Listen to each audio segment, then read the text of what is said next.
and the Honorable David J. McGuinty, Canadian Minister of National Defense, for the signing of the Philippines-Canada Status of Visiting Forces Agreement. The Status of Visiting Forces Agreement between the Philippines and Canada will facilitate mutually beneficial defense cooperation between the two countries by establishing a legal framework for our armed forces to conduct more complex joint exercises and coordinated operations. This will ultimately strengthen the interoperability between the armed forces of both nations.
Thank you very much, Secretary Teodoro and Minister McGuinty. We will now prepare the stage for the joint press conference.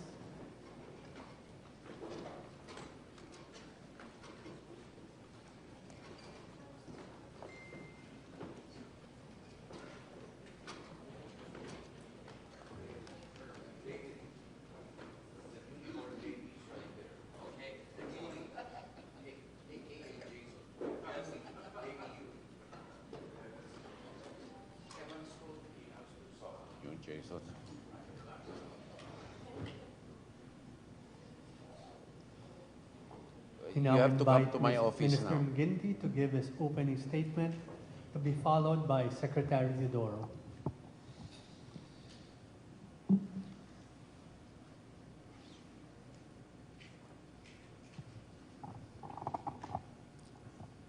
Well, good afternoon, ladies and gentlemen. Magandang hapon po.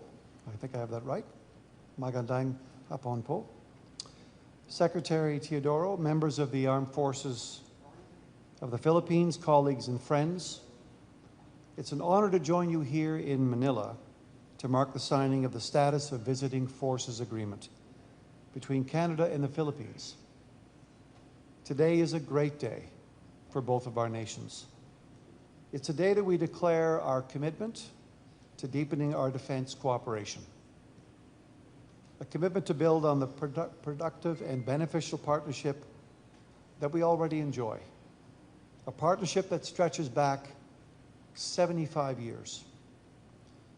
In 1949, both of our nations were finding our footing in a world that had been convulsed, frankly shocked by war. Only a few years later, Canadians and Filipinos fought side by side in Korea, taking up arms with a shared mission of defending peace and protecting freedom. That spirit of solidarity continues today. Since launching Canada's Indo-Pacific strategy in 2022, we strengthened our forward presence across the region, on land, at sea, and in the air. This enhanced presence has allowed our forces to take part in more multinational exercises, including the Philippines' own exercise Sama Sama, and to build even closer ties with our partners. We've also committed to maintaining a persistent naval presence of 3 Canadian ships in the region each year, representing more than 300 days at sea and 80 days in our partners' ports last year alone. And over the past 3 years, the Royal Canadian Navy has made 9 port visits to the Philippines, bringing more than 2,250 Canadian sailors and aircrew to your shores. Each visit has strengthened friendships. Each visit has deepened trust, and it's enhanced the interoperability that keeps our region strong and secure. Then last year, we signed a Defense Cooperation Memorandum of Understanding, a milestone that laid the foundation for deeper collaboration between our militaries. The agreement we signed today builds on that very progress, but it also reflects a deeper truth, that peace is built on rules, not recklessness, and that stability grows from cooperation, not confrontation. The Philippines has shown true leadership in upholding international law and in seeking the peaceful resolution of disputes. And for that, you have Canada's greatest and deepest respect.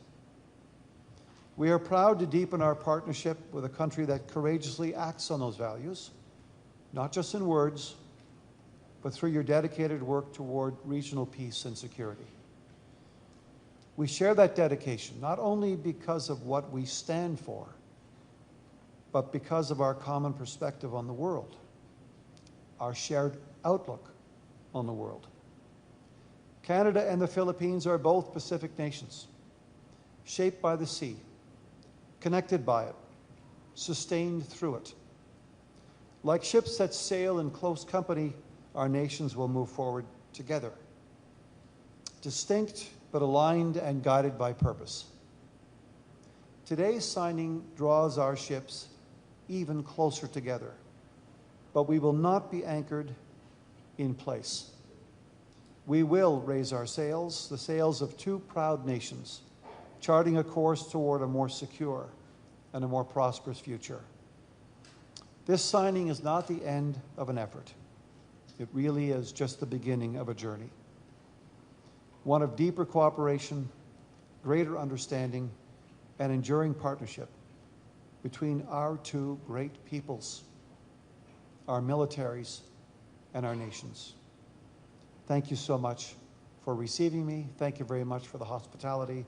Mr. Secretary, thank you so much for the incredible effort you put into making this agreement happen. It's a great honor for me to be here to sign this on behalf of the Canadian people. Thank you, sir. We now invite Secretary Teodoro to give his opening statement. Thank you very much, Minister McGuinty.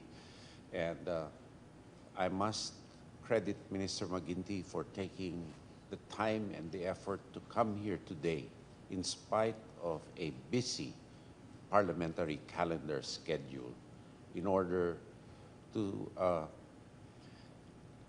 place in the public's awareness the importance of this agreement to both our countries. So for that, we must give him a round of applause.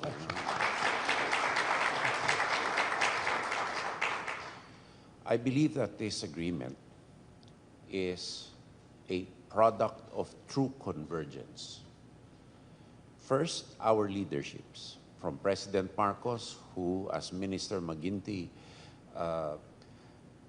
told us earlier, had extensive discussions prior to and in the sidelines of APEC with Prime Minister Carney. And both gentlemen talked about various areas of convergence, to include security. Secondly, it is also a product of our Department of National Defense, the Ministry of Defense of Canada, our Foreign Affairs Secretary, and Ambassador David Hartman. Third, our staffs worked double time to get this agreement finished in record time.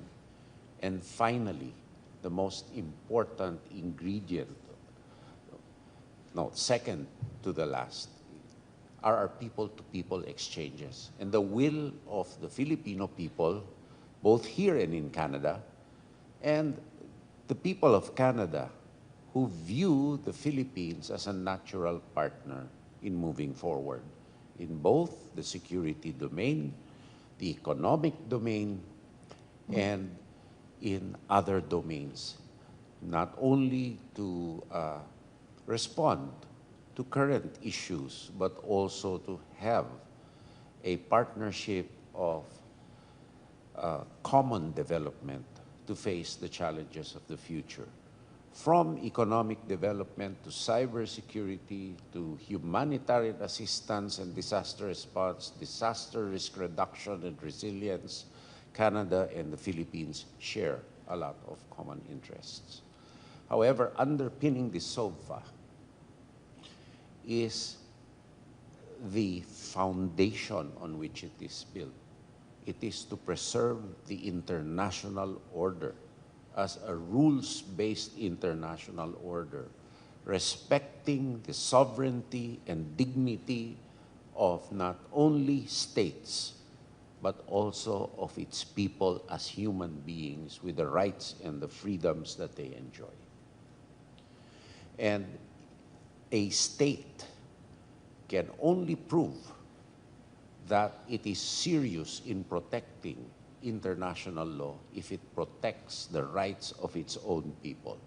A state that does not protect the rights of its people has no business claiming that it upholds international law. I think that is beyond argument. And so this agreement converges all these interests into one of the most important projections of trust and confidence between nations, that our armed forces and defense establishments can converge, can work together, not only bilaterally, but with other like-minded partners to preserve and enforce peace and stability, to deter instability, to actually form a stable foundation and a peaceful venue for the future generations to grow, to reap the bounty that nature has given, protected by international law, particularly UNCLOS, to one's country, to protect our sea lanes of communication, of which the Philippines, as an archipelagic country, needs in order to secure its survival, and Canada also needs for importation and export of its goods, protection of its people, protection of its domains, which are under threat daily, not only in the traditional military sense, but also in the digital and information domains, of which both countries will now have the formalized and legalized foundation and framework to work and collaborate with deeper. And it will also give both countries a chance to converge on a personal level, the members of both armed forces, to build trust, to build confidence, to build awareness and knowledge, which will cascade to bringing Canada and the Philippines on a more resilient footing internally, because it both helps, because we can share resilience mechanisms and information, and also externally, which is very important to provide the shield of law, to provide us and to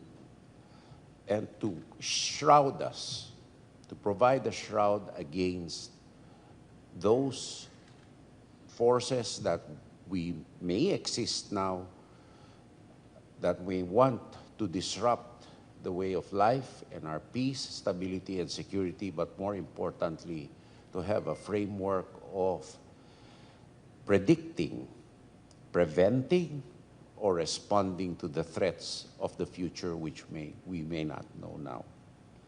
I once again extend my gratitude and that of the President Marcos to Minister McGuinty for his leadership in bringing this milestone, which is the first status of visiting forces agreement that Canada has entered into with any ASEAN or any Asian Indo-Pacific country. So it is a milestone too for Canada, and it is an honor for the Philippines to be the first partner of Canada in this endeavor. And together we will be stronger for the greater good of the Indo-Pacific. I'd like to thank also our leaders, Prime Minister Carney and President Marcos, for pushing us to get this agreement in place. So once again, thank you very much, and we look forward to hitting the ground running and making this agreement a reality. We do. Thank you, sir.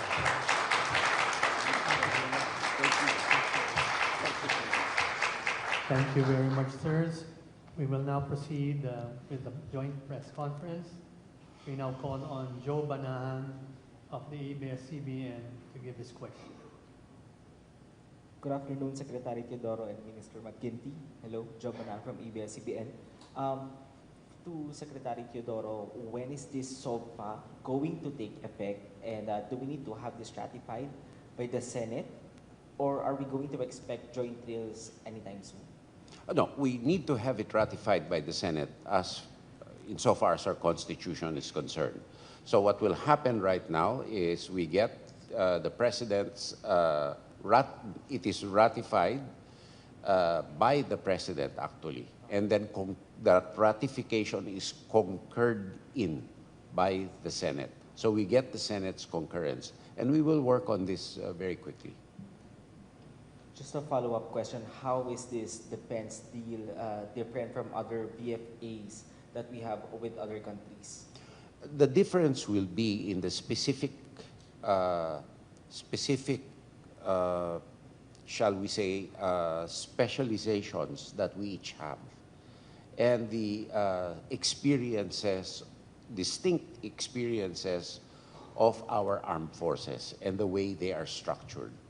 So we have much to learn and much to converge in with Canada, distinct from Australia and the other countries that we have. But we will converge with them in upholding the rules-based international order. So it is important to have the bilateral arrangements because of the distinctions between these countries, but we all converge in one area, and that's upholding international law. Thank you. Thank you. We now call on Kenneth Basilio of Business World to give his question.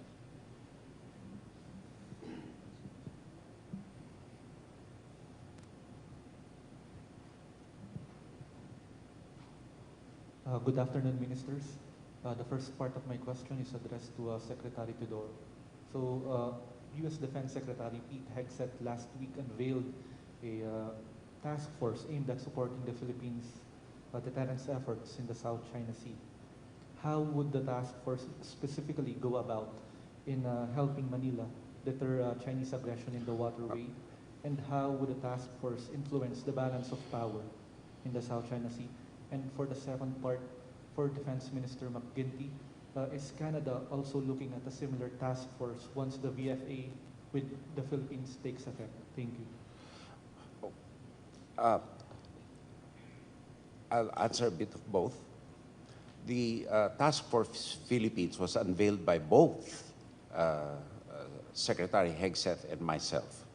It is an agreement that we came about because it is an agreement between U.S. Indo-PACOM. It is an operational arrangement between U.S. Indo-PACOM and the Armed Forces of the Philippines as the task force to converge all our bilateral activities. And that is why we also, General Bronner has already started the Strategic Command, which has come into being, which will form part of that task force.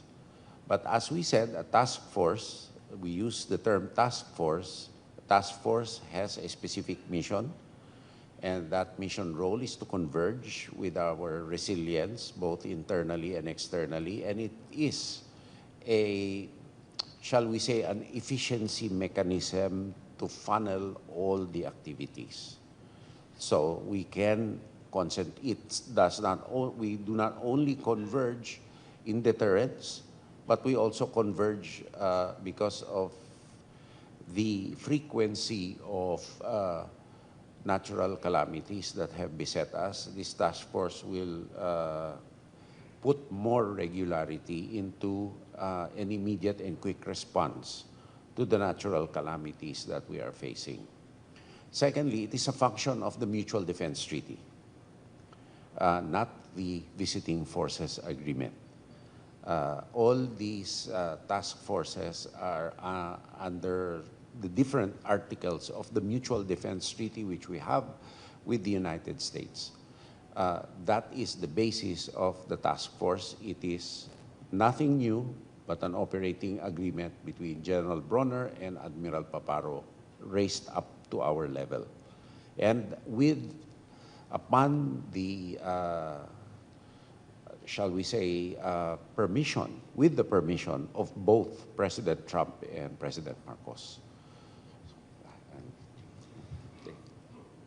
Canada wants to build on a solid, loyal relationship that goes back decades. Canada and the Philippines are natural allies. And Canada learned some time ago that, and our approach continues to be that we're stronger together.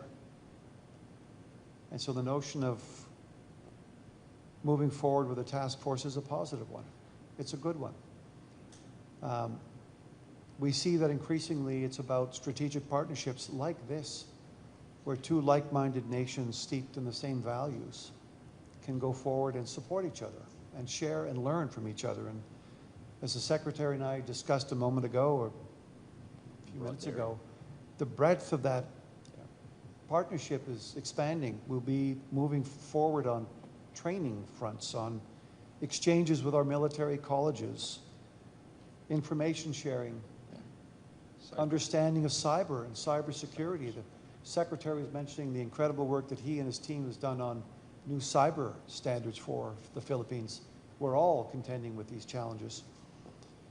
And of course, maritime domain awareness. We hope to be present in the military exercises like Balikatan next spring. So there's so much positive that comes from this agreement today. It brings us closer together and builds on that 75 years of experience and partnership and trust and loyalty to each other. This is a very big day for, I think, for both of our countries. And we hope to see the snowbirds here in the future.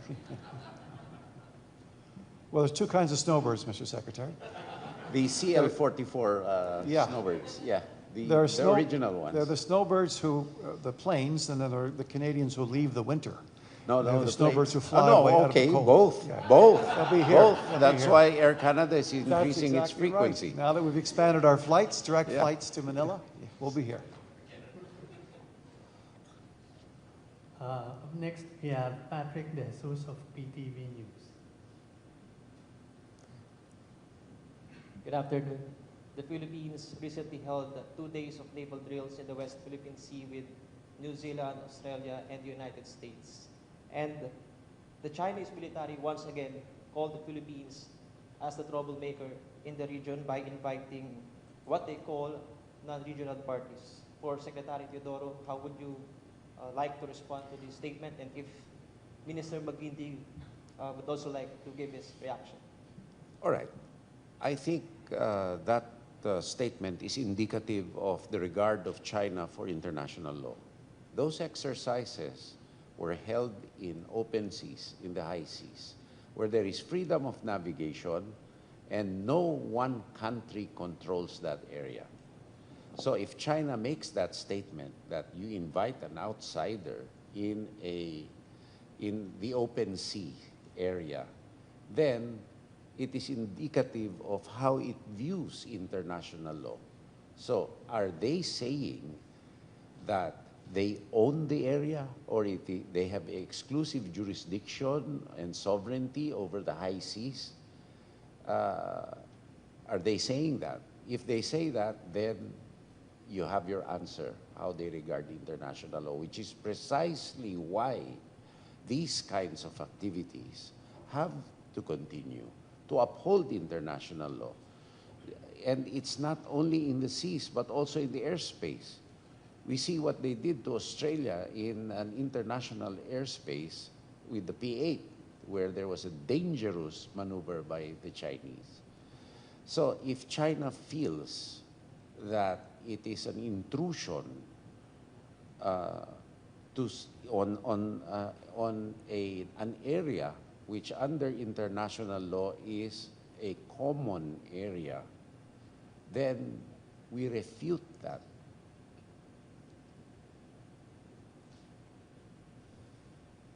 Would Minister McGuinty also like to react on that? And if Canada will also join future naval drills with the Philippines in the West Philippine Sea? I think it's important to remember that Canada has been and remains resolute in support of Filipino sovereignty and territorial integrity. This is something we recognize. The question of moving forward together is exactly why we're here signing and executing this agreement today. How can we share in improving the situation in the region? How can we engage further? How can we learn from each other? How can we take the leadership and the advice of the experience of Filipino experts in the region? This is a big moment for Canada as it moves to sign this new agreement, as the Secretary said, the first of its kind in the Indo-Pacific. And we're looking forward to moving on this pretty quickly. We have some very important touch points, a plan of attack in terms of where we're implementing, how we're implementing. As I mentioned earlier, training and exchanges and information sharing. And one of the other things we talked about was some of the emergency management that goes on in the Philippines and Canada. Canada's, like the Philippines, subject to natural challenges now. We had over 1,000 wildfires this year in Canada. So this is new for us. We're having to contend with this, as you are, and other forces at play that are seemingly not going away. So we're going to continue to build on this very strong relationship and learn from each other. Last question will be from Rex Espiritu of Manila Standard. Good afternoon, ministers. This question is addressed to Secretary Teodoro. Sir, President Ferdinand Marcos Jr. approached Chinese President Xi Jinping yesterday, I think in APEC. So what can we expect after that? I really don't know, because our job really is to pursue Philippine resilience and uphold international law. So our defense engagements under President Marcos is subject to a plan already and subject to guidance. Two pillars. The first pillar is internal resilience and hardening. Second are our defense partnerships and convergence with like-minded countries. So we cannot put any meaning into the gesture of President Marcos of approaching President Xi Jinping. Probably it's a personal gesture, but the policy does not change. Thank you, Secretary. That ends our activity this afternoon. We'd like to thank Secretary Teodoro and Minister McGuinty for their time this afternoon. And we congratulate them on the historic signing of the SOCLA between the Philippines and Canada. I'll see you soon and come back. Direct flights? No, I will invite you for the ASEAN. we'd like to request our guests to remain in their place except for the delegation from